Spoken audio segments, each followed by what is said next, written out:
I assume you will agree with me that withholding disaster relief by President Trump or any other chief executive of the United States is a violation of his duty and of law.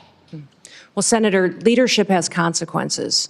And looking at the tragedy that's happening in California, I want to ask you yes or no, with all due respect. It's an easy... What's happening in California is the ramification of many decisions over many years. But under my leadership at the Department of Homeland Security, there will be no political bias to how disaster relief is delivered to the American people. So if President Trump were to say to you, we're going to withhold money from Connecticut or Michigan or any of the states, Iowa, because we don't like the governor or we don't like the politics of the state, you would stand up to him and say, Mr. President, we need to allocate that money. Well, Senator, in 3 days, President Trump will take an oath to uphold the Constitution and the rule of law in this country, and he will do that, and I'll be glad to have him back.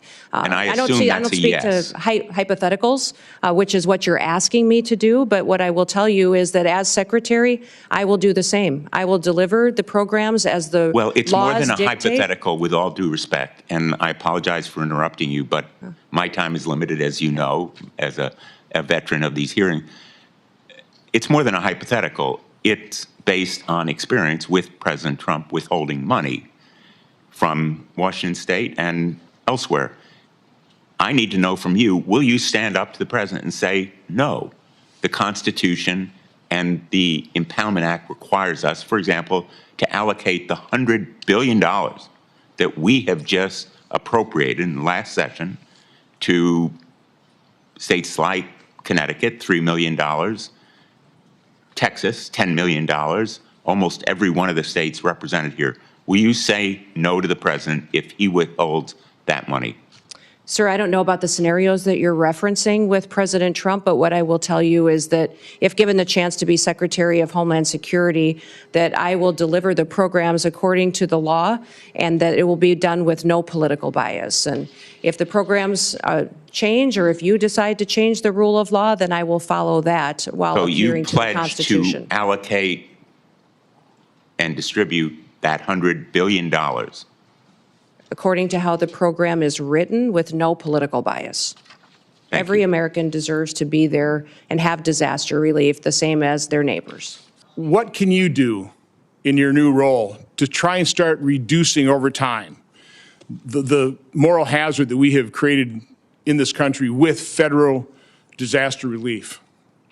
Well, Senator, emergencies and disasters are always locally led. They're led by the local communities and leaders, and that's because they're much more responsive and much better informed on how to bring relief and to get those emergency services there to meet the need. Then it's state supported and federally resourced. Which means that when we come in, that we're supporting what the mission is, what those emergency operations and plans are that the local city and county and then also the state has implemented and do what we can to fulfill the mission of our programs. One of the things that FEMA is not doing today that I think we should be doing is streamlining communications. We saw this in New Orleans. We saw it in other terrorist attacks in the country. And you just referenced it as well about the American people not getting the truth, senators not getting the truth and the transparency that we need, is that I believe FEMA can always put out a blueprint for what a response would be should something terrible happen. And when we look at the Secret Service, what happened in Butler, we saw that communication was an issue, that the Secret Service wasn't communicating and balls were getting dropped with local authorities, local law enforcement, and we can put forward a blueprint for how communication can happen and be streamlined between the federal government, the state, and the local entities, so that should something happen, this is how we talk to each other, to make sure that the public has the facts, they're not getting misinformation, which happened with the New Orleans terror attack just recently, but also up in Pennsylvania as well. That blueprint is what we do at the state level that FEMA has failed to do, to proactively educate the public on what everybody's roles are, what we do should something happen, whether it be a natural disaster or a terrorist attack or an emergency response is needed, that we can put out those blueprints ahead of time, educate people, train those local entities, which They currently do to a certain extent today, but not good enough to really know that not only can the resources be pre-deployed in many of these situations so that they're more readily accessible, but also how are we going to communicate and make sure everybody's on the same page so that we can be much more efficient. I wish that we would have had different leadership and a different governor in California, or we might have a different result there. But in the Department of Homeland Security, we can do all that we can to make sure that the people that live in California know that they're going to get a response from the federal government that's appropriate, and we did all that we could to make sure that they had the information ahead of time so they could protect themselves when they do have a failure in leadership like we've seen. The phone app that I've called Concierge Service for Illegal Immigrants, I'm sure you're familiar with it. This was the Biden administration's effort to allow asylum seekers to apply ahead of time using their phones, but not actually to provide any evidence that they needed asylum. There was a newspaper report, a press report that said the only problem with the app is it never asks users, are you seeking asylum? They don't ask for any asylum evidence. They simply release these so-called asylum seekers who use the app into the country on parole. Sometimes they're never given a hearing. The Inspector General actually did a report, a full investigation report on CBP-1, and found that frequently users of this app were claiming the same addresses in the United States as their intended destination, even though they didn't know each other, they weren't family connections. In other words, it has been completely abused. And the idea that the federal government would pay for this kind of concierge service for illegals, I think, is outrageous. Will you end the use of the CBP-1 app? Yes, Senator, if confirmed, and I have the opportunity to be secretary on day one, CBP-1 will be shut down. There's data and information in there that we will preserve so that we can ensure we know who's coming into this country and who's already here that we need to go find, but also we make sure that there's another program, ChMB, which I'm sure you're very familiar with, where our federal government actually paid to fly people into this country directly from other countries without any vetting or knowing who they are. So there's several of these programs that need to be eliminated, and we need to ensure that we're following legal immigration law. The present administration, soon to be gone, has granted mass parole in direct defiance of the law, not case-by-case evaluation. The ChMB program is one of those instances. Will you put a stop to this abuse of our parole law and our asylum system? Yes, we will go back to case-by-case evaluation of these parole cases and ensure that we have more resources, if you will partner with us, to make sure that our legal immigration system is fully utilized, that we have more judges, more immigration courts so that we can process people legally and make sure that they are going through that process rather than like Joe Biden has done, use this as an excuse to allow people to come into our country with no consequence. The kids who were victims of this policy and who still are not big back with their parents. I hope that you will support that kind of effort. Senator, the Trump administration never had a family separation policy. They had a zero tolerance policy, which said that our laws would be followed. What I'm alarmed by is the over 300,000 children that went missing during the Biden administration. And when we talk about children and what they're potentially facing as far as victimization in this country and the trafficking that's going on, this administration's lack of desire to find out where those children are or what they may be going through is alarming to me. So I want to stop that. Because my time is expiring, I'm just going to interrupt again with apologies to say, let's put aside. Well, I can't put aside 340,000 children. Let's put aside what happened in the past. There are still 1,000 children who are separated and waiting to be reunited. I'd like your commitment that you're going to continue the effort to reunite them with their parents. Senator, keeping families together is critically important to me and to this country. I'm concerned about Laken Riley's family, that they no longer have her.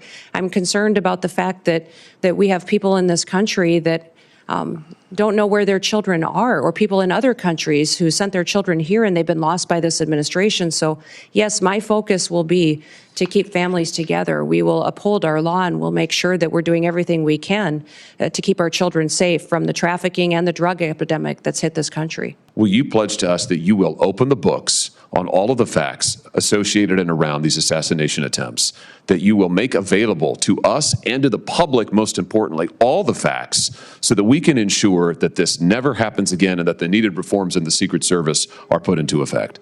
Yeah, Senator, if I am the Secretary of Homeland Security, I will certainly work with you to build transparency and make sure the facts are shared with you and your committee. I know that you've been very frustrated by the lack of transparency from the department, and I want to thank those of you that have worked on that report that was put together on these assassination attempts. I know it was a bipartisan report and investigation that this committee conducted, and I appreciate you focusing on that, and I will work with you to get the information so that you have the truth of really what happened there and the failures so they can be fixed. Is that people don't trust the federal government. They don't trust our leadership and this current administration that's in the White House right now to tell them the truth. To tell them the truth about what the threats really are, about our agencies and departments, when there are failures, addressing them and fixing it. The Secret Service is one of those perfect examples. They need leadership that understands why that Secret Service was created and what it needs to do. There's two elements really that the Secret Service is tasked with, and that is protective detail and then also investigations. Yet we see investigators within the Secret Service out there investigating antiquities and other things that are off mission when they should be focused on making sure we're addressing national security events with the protocols that are necessary and protecting the individuals that they're charged with and getting that skill set and training that are necessary. That's been compromised by not having enough people there and being adequately staffed and resourced. But frankly, the leadership hasn't been honest about talking about it. We saw this with the drones over New Jersey as well, the federal government not answering the questions from the public. And when they finally got a straight answer out of President Trump, they felt reassured that somebody recognized that this was something they were questioning and that they deserved answers. My goal and my mission is to build trust. We will undertake a large job and a large duty that we have to fulfill, that the American people expect us to do by securing our border, to make sure that our nation is a nation with borders or we're no nation at all, and that we are making sure that those criminal actors that are perpetuating violence in our communities and in our cities and towns and states are removed from this country, that there's consequences for breaking the law in our country again. There has to be consequences because when Americans break the law, there's consequences. And why would we ever allow someone to come in from another country and not allow them and not have consequences or allow them to continue to go forward and to commit rape and murders and break other laws that endanger our society. So we've had over 13,000 murders that are loose in this country that have come over that border. We've had almost 16,000 rapists and sexual assault perpetuators that are loose in this country right now. 425,000 plus people have criminal convictions that are here illegally in this country that our current administration is doing nothing to round them up and get them out of our country. We will be doing that immediately, and that will be the priority. And that is one of the reasons that today the American people have lost their trust. President Trump will build it back and know that their federal government is accountable to them and is working to put America first again. The Secret Service is in need of dramatic reforms. They do have a protective detail element that is their priority, and also an investigation side.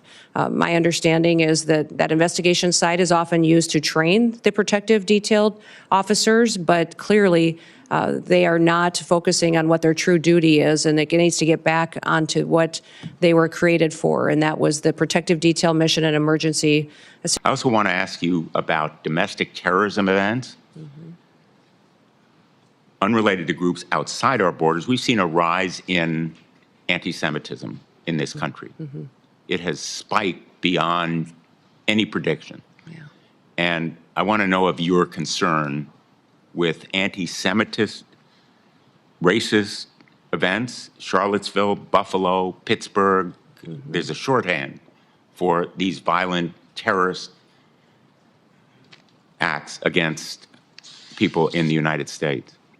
Yes, Senator, I'm very concerned about what we've seen in this country as far as anti-Semitic violence that has happened. In fact, last year during our legislative session, I brought legislation to more clearly define it so that we could fight it in our home state. And I'm hopeful I can work with you to continue to do what we can to make sure that we are addressing this rising threat and not facilitating it in this country.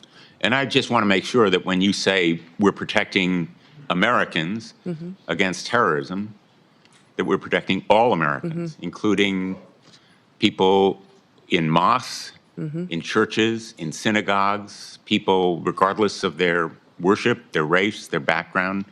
We need to protect all Americans from anti-Semitism, racism, Islamophobia. I hope you'll commit to that effort. Yes, correct. Thank you, Senator, and I look forward to working with you to do that.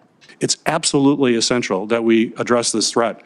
What we're seeing around the world and what we're seeing in daily activities should be a concern. I think this is just a matter of time. It's not if, it's when, and we need to be on the front end of that. And with that in mind, I want to remind folks that Congress just recently extended critical counter-UAS authority, counter-drone authority, only for a short-time basis for the 12th time. We only do these little tiny short-term extensions, and we aren't dealing with the problem comprehensively as we should. And those are going to expire on March 14th, a very short time from now. And so my question for you, Governor, is if confirmed as DH Secretary, will you commit to working with me and my colleagues to pass durable, long-term authorities that will protect this country from what is a real threat in just a matter of time? And I don't want to have a horrible incident occur and people wonder why we didn't take action beforehand. So please address that. Senator, I look forward to working with you in this committee to address the threats we may face and the usage of drones in this country and in relation to our national security interests and our homeland security interests. So thank you for bringing up the conversation today, because it is one of the areas within DHS that we have a responsibility to address in cooperation with Congress. We just found out that the Treasury Department had a cyber attack on December 8th from China. And no surprise here, they access servers through work from home software. So it all ties together. We need more people back in the offices, making sure that any communications are secured, any work is secured. And to that, I know the Biden administration has put a huge emphasis on the cyber bureaucracy, but they haven't really done anything about it. And they haven't given any authority to those that are enforcing the standards. So we need to enforce the standards that are set forth to make sure the cybersecurity is truly there. But what can DHS do? One, with telework, how do we get the employees back? And then two, how do we make sure that our systems are secure from these cyber attacks? Well, Senator, thank you for focusing on remote work and the need to get people back in their offices and accountable to the work that they do. In fact, I've heard since being nominated for this position that many of the agencies within the department are not showing up, they're not doing their jobs. But even FEMA, who is responsible for disaster response, that they have the alternative, some of these employees, to not even respond to a disaster, which might explain the horrific results that we saw in North Carolina when they had such a terrible disaster that impacted families and communities, and FEMA failed them so miserably. If it's not even a responsibility of them to show up when terrible things happen, what other day-to-day activities are not getting done because they're working for home or not doing their job at all. You talked about cybersecurity and the need to ensure that our systems are safe and secure. One of the things that disturbs me the most is that we don't necessarily even know how some of these espionage attacks that have infiltrated our systems have happened. We don't know how to stop them yet. We don't have the knowledge, and that our departments and intelligence agencies and cybersecurity agencies have become siloed and aren't working together to stay in front of these bad actors. But many times our most vulnerable area happens at the state and local level. Some of these smaller entities that feed information into our systems is where they choose to infiltrate and get our data and to really hold for ransom many of these companies and then impact our federal systems as well. So one of the first meetings I had when I was elected governor with the former governor during the transition was he said the number one priority you're going to have as governor is to secure our systems. He said our systems are so antiquated, and we've had over 16,000 hacking attempts attempts in just the last month. You need to secure our systems and get it done. So that was a priority for me.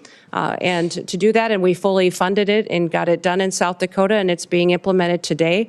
I look forward to doing that at the federal level to make sure that people's data and information is safe, but also our country is safe from these bad actors that have a plan to take us out.